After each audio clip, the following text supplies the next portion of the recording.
Hello everyone, welcome to Classic Sitcoms Facts and Trivia. Appreciate you being here.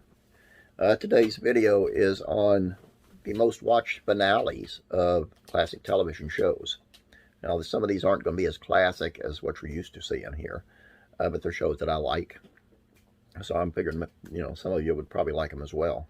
And if you see one of them that you like that I haven't touched upon on this channel, let me know, and I'll do what I can. We're going to start out with Frasier at 33.7 million. Long-running sitcom Frasier is the highly successful spinoff of Cheers and focuses on Frasier Crane as he reconnects with his brother and his father in Seattle. It features Kelsey Grammer, David Hyde Pierce, and John Mahoney, and during its 11-season run was the recipient of a whopping 37 Primetime Emmy Awards, setting a record at the time. Frasier also won the Emmy for Outstanding Comedy Series for 5 consecutive years, an impressive feat. During its enduring tenure, Frasier was lauded for its wit, scene-stealing performances, and is the one most successful spin-offs in television history. Home Improvement. Tim Allen, 35.5 million. Tuned in for this one. Tim Allen stars as Tim the Toolman Taylor in the 90s smash hit Home Improvement, leading the series with his on-screen wife Patricia Richardson as they juggled raising 3 rambunctious boys in a suburban Detroit neighborhood. Passionate about sports, power tools, and cars, he was constantly getting into hilarious misadventures with his spouse Jill, and with his best friend and co-worker Al, and of course the next-door neighbor Wilson. Though it was never a critic's darling during its 8-season run, Home Improvement began its staple sitcom for the decade and won numerous accolades, including People's Choice Awards, a Golden Globe, and multiple Emmy Awards. Family Ties, 36.3 million. Michael J. Fox shot to stardom when he starred in this 82 sitcom, portraying ambitious and money-loving conservative Alex P. Keaton, with the series chronicling his suburban upbringing with his liberal, former hippie parents, Stephen and Elise, played by Michael Gross and Meredith Baxter, during the Reagan administration. Fox would go on to win 3 consecutive Emmy Awards for his portrayal of the young Republican, and the show went on to run for several successful seasons before ending in 1989. All in the Family, 40.2 million. Lauded for tackling controversial issues once widely thought of to be unsuitable for a network comedy like racism and homosexuality and abortion, the beloved sitcom All in the Family centers on the lovable bigot and working-class man Archie Bunker, as he lives day to day alongside with his sweet wife Edith, spirited daughter Gloria, and opinionated son-in-law Meathead. The Cosby Show, 44.4 million. Focusing on the African-American upper-class family, the Huxtables' parents, Cliff and Claire, raised their 5 children in Brooklyn Heights, New York. The 1984 series The Cosby Show was based on Bill Cosby's comedy routines and his stand-up acts and ran for 8 celebrated seasons. Before the disgraced comedian's downfall in the 21st century, Cosby had a reputation as America's dad due to his portrayal on the program, with TV Guide calling The Cosby Show, in retrospect, TV's biggest hit in the 80s. Magnum PI, 50.7 million.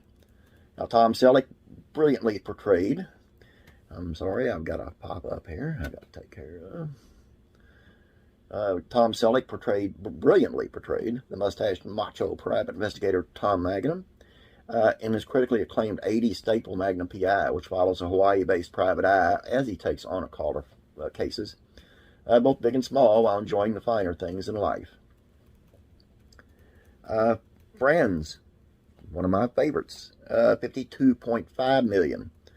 The 90s lightning in a bottle sitcom Friends famously followed 6 unique pals as they navigated both their personal and professional lives while living in Manhattan, with entertaining hijinks naturally ensuing. Throughout its 10-season tenure, the adored series garnered widespread acclaim and helped establish its talent cast as Hollywood heavy hitters, paving the illustrious careers of its leads like Jennifer Aniston and Courtney Cox. Seinfeld, 76.3 million. Fondly described as the show about nothing, Larry David and Jerry Seinfeld created a revered 1989 sitcom, Seinfeld, which centers on a fictionalized version of the comedian and his 3 quirky friends in New York City. George Costanza, Cosmo Kramer, and ex-girlfriend Elaine Benz.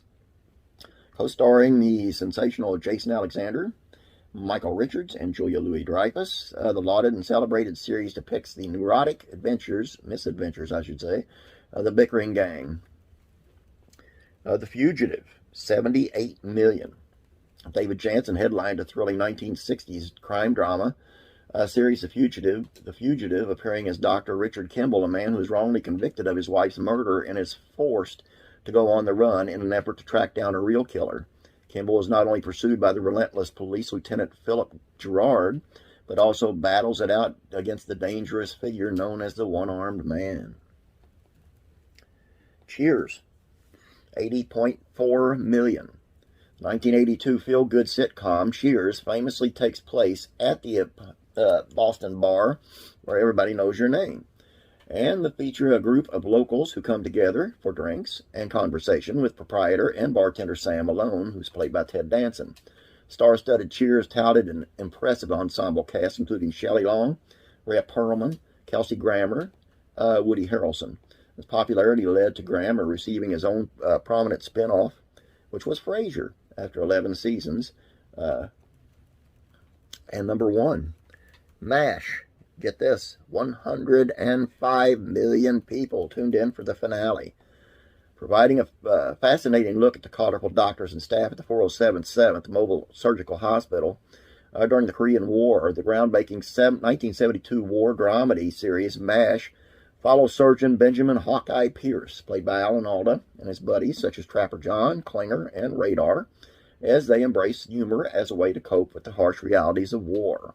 Praised for its inclusion of both comedy and tragic drama, the program addressed heavy topics during its award-winning run, including PTSD, death, homosexuality, and psychological problems.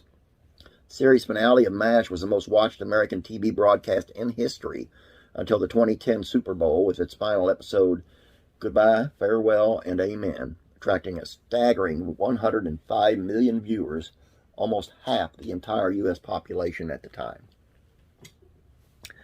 Like I said, this doesn't go as far back as what I normally do. I hope you enjoyed this. I really got a kick out of it when I first, got into it. That's all I got for you. I appreciate you guys being here. Please don't forget to subscribe and give us a thumbs up if you like what you're seeing. God bless you. Be praying for you.